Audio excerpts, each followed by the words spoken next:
ಮೇ 16, 2026ರಂದು ಬಂದ ಅಮಾವಾಸ್ಯೆಯು ಹಿಂದೂ ಧರ್ಮದಲ್ಲಿ ಅತ್ಯಂತ ಮಹತ್ವದ ದಿನವಾಗಿದೆ. ಶನಿವಾರದ ದಿನವೇ ಅಮಾವಾಸ್ಯೆ ಬಂದಿರುವುದರಿಂದಾಗಿ ಇದನ್ನು ಶನಿ ಅಮಾವಾಸ್ಯೆ ಅಥವಾ ಶನಿ ಜಯಂತಿ ಎಂದು ಆಚರಿಸಲಾಗುತ್ತದೆ. ಇದು ಶನಿದೇವನ ಜನ್ಮದಿನವೂ ಹೌದು. ಈ ಅಮಾವಾಸ್ಯೆ ದಿನದ ಮಹತ್ವ ಮತ್ತು ವಿಶೇಷತೆಗಳನ್ನು ತಿಳಿದುಕೊಳ್ಳೋಣ. ಫಸ್ಟ್ ಒಂದು ತಿಥಿ ಸಮಯ ಎಷ್ಟು ಅಂದರೆ ಅಮಾವಾಸ್ಯೆ ತಿಥಿ ಮೇ 16ರಂದು ಬೆಳಗ್ಗೆ 5:11 ಆರಂಭವಾಗಿ ಮೇ 17ರಂದು ರಾತ್ರಿ 1:30 ಮುಗಿಯುತ್ತದೆ. ಆಮೇಲೆ ಶನಿಯ ಪೂಜೆಯನ್ನು ಯಾವ ಥರ ಅಂತಂದರೆ, ಶನಿವಾರದಂದು ಅಮಾವಾಸ್ಯೆ ಬರುವುದು ವಿಶೇಷ. ಕರ್ಮದ ದೇವತೆಯಾದ ಶನಿ ದೇವನನ್ನು ಈ ದಿನ ಪೂಜಿಸುವುದರಿಂದ ಸಾಡೆ ಸತಿ ಅಥವಾ ಶನಿ ದೋಷಗಳಿಂದ ಮುಕ್ತಿ ಸಿಗುತ್ತದೆ ಎಂದು ಬಲವಾಗಿ ನಂಬುತ್ತಾರೆ. ಸೊ ಈ ದಿನದಂದು ಪಿತೃ ಕಾರ್ಯಗಳನ್ನು ಯಾವ ಥರ ಮಾಡಬೇಕು ಅಂತ ಹೇಳ್ತೀನಿ. ಅಮಾವಾಸ್ಯೆಯ ಪಿತೃಗಳಿಗೆ ಅಂದರೆ ಪೂರ್ವಜನರಿಗೆ ಅತ್ಯಂತ ಶ್ರೇಷ್ಠವಾದ ದಿನ. ಈ ದಿನ ಪಿತೃ ತರ್ಪಣ, ಶ್ರಾದ್ದ ಮಾಡುವುದು ಮತ್ತು ದಾನ ಧರ್ಮಗಳನ್ನು ಮಾಡುವುದರಿಂದಾಗಿ ಪೂರ್ವಜರ ಆಶೀರ್ವಾದವೂ ಸಿಗುತ್ತದೆ ಎಂದು ಹೇಳಲಾಗುತ್ತದೆ. ಅದಕ್ಕೆ ನಾವು ನಮ್ಮ ಮಗಳನ್ನು ಕರ್ಕೊಂಡು ಶನಿ ದೇವರು ಮತ್ತು ಆಂಜನೇಯ ಸ್ವಾಮಿಯ ದೇವಸ್ಥಾನಕ್ಕೆ ನಾವು ಬಂದೆವು. ಹುಬ್ಬಳ್ಳಿಯಲ್ಲಿ ಇದು ಫೇಮಸ್ ಆಗಿರೋ ದೇವಸ್ಥಾನ.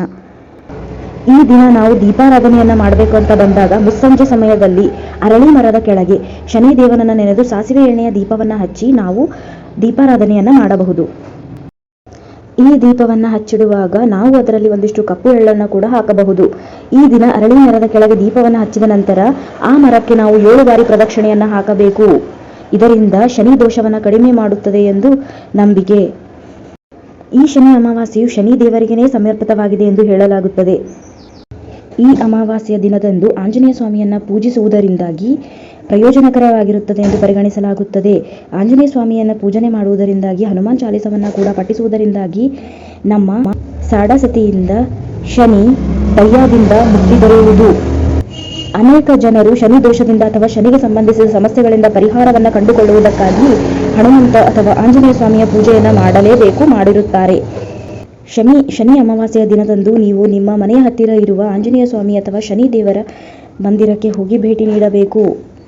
ಈ ಅಮಾವಾಸ್ಯೆಯ ದಿನದಂದು ದೇವರ ವಿಶೇಷ ಆಶೀರ್ವಾದವನ್ನು ಪಡೆದುಕೊಳ್ಳಬಹುದು.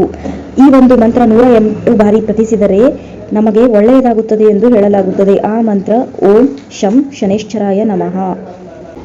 ಈ ಅಮಾವಾಸ್ಯೆಯ ದಿನದಂದು ನಾವು ಕಪ್ಪು ಬಟ್ಟೆ, ಸಾಸಿವೆ ಎಣ್ಣೆ, ಕಪ್ಪು ಎಳ್ಳು, ಕಬ್ಬಿಣ ಮತ್ತು ಉದ್ದಿನ ಬೇಳೆಯನ್ನು ದಾನ ಮಾಡುವುದರಿಂದ ಶನಿ ದೋಷವನ್ನು ನಿವಾರಿಸಬಹುದು ಎಂದು ಹೇಳಬಹುದು.